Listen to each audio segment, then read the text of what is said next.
Good morning, good afternoon, and good evening. For those of you that are new to the channel, welcome. And for those of you that are returning subscribers, welcome back. In this video, we're going to be going over the expedition Starstone Barrows and how to run it successfully. And we're also going to be going over 2 quests that you need to pick up and complete in order to get 2 free tuning orbs. So without further ado, let's go ahead and get on into it.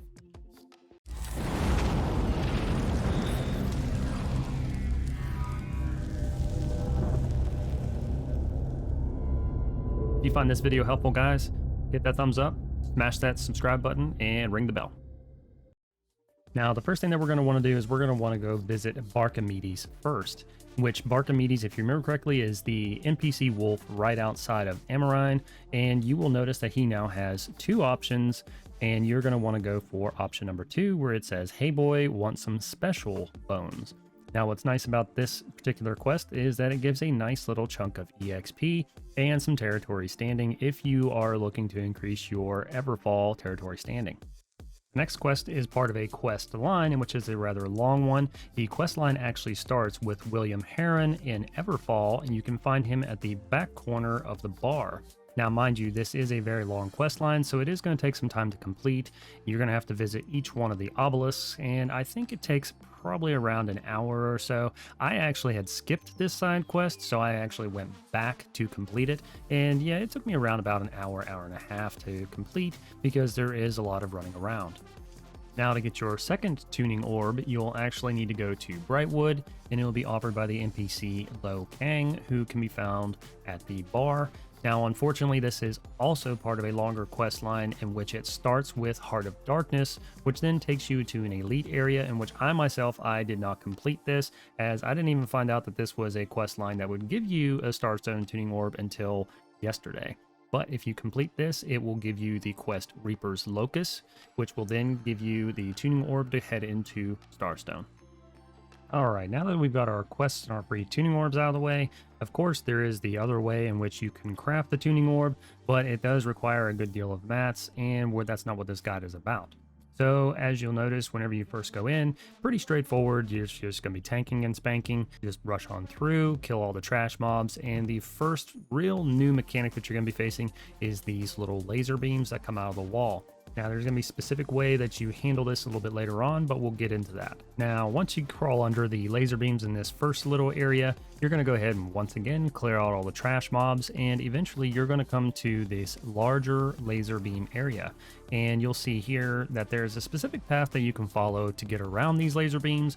You just have to exercise some caution, in which, it requires some jumping around, and if you miss, you will in fact fall down. And make no mistake that if you do touch one of these laser beams, they don't just give you a little bit of damage, they straight up end you. It is game over, and then you have to respawn back to your last save point. So once again, follow this specific little path here that I'm showing you now, and you shouldn't have any problems.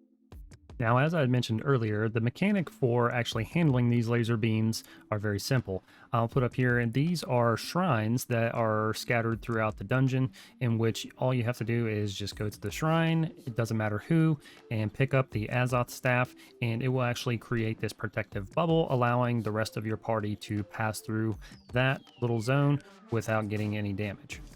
Now you're going to have a few more minutes of clearing out more trash, and you're going to start encountering your first elites in the zone, in which, nothing more extraordinary than just straight up tanking and spanking, but you're eventually going to come to a much more interesting dynamic in which you're going to be facing the mage type elites.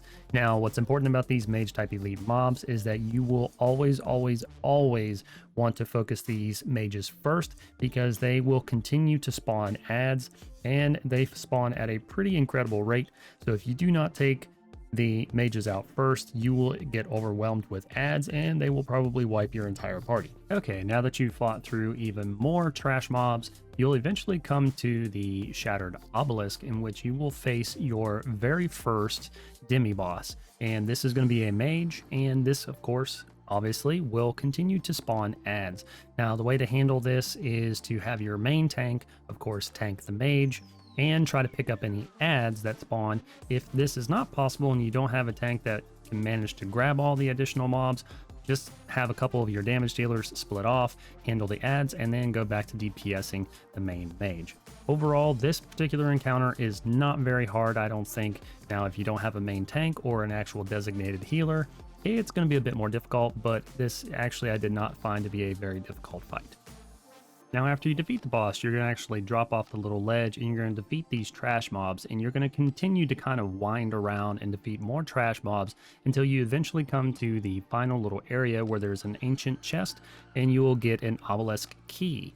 Once you get the obelisk key, you're going to head back up the path that you originally came down, and you're going to head to the left, in which you will deactivate a lock. Once you deactivate the lock, you're going to once again head back down the path that you originally came up for the second time, and you're going to hook around to the right and go up the stairs, and then you're going to flip the switch to your right, and then you're going to head back down to your left the original way that you came into this entire area, and you're going to head back to the old dilapidated door that was originally closed.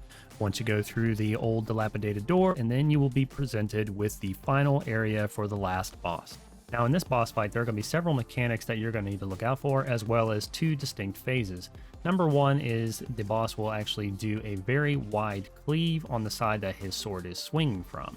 And every now and then he will turn around to throw a bone, and it's called Grengel's Bone. This bone will actually summon 3 adds, and your party will need to not only kill the adds, but also destroy the bone as quickly as possible.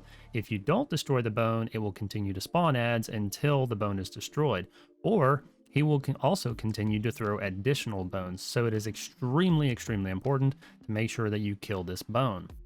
Now, he will continue this one mechanic until he is downed for the first time. Once he is down for the first time, we're going to be going into the second phase. In this second phase, there's a new mechanic that you'll have to deal with, in which he actually jumps up into the air and then slams down on the ground. When he slams down on the ground, it produces an AoE pushback to the entire party. To actually circumvent this mechanic, just press dodge moments before he hits the ground. This kind of circumvents the hitbox for the AoE pushback, and it allows you to stay in place. Now, it is also extremely important that during this phase, your entire party stacks up on each other. As long as you do this, then he won't jump around the entire arena. However, if you have your ranged characters and they keep their distance from the rest of the party, he'll actually jump towards your ranged characters, and he's all over the place. If you do this, then obviously you won't be able to DPS him down. He will also continue his old mechanic of throwing the bone into the party. So once again, as long as you stack and you destroy the bone as soon as he throws the bone, then you don't have anything to worry about. Obviously, you'll have to kill 3 adds that he spawns, but overall, the mechanics are pretty easy as long as you do what you're supposed to do and you be mindful. Obviously, make sure that you have plenty of heals and that your tank is tanking the way he's supposed to. Congratulations, you just cleared Starstone Barrows. If you liked this video and you found it helpful, don't forget to smash that like button. And if I earned your subscription today, it would be greatly appreciated. It helps me out a ton. Smash that subscribe button and also hit the notification bell so that way you get notified when I make future videos just like this one. And as always, guys, thanks for watching, and I'll see you in the new world.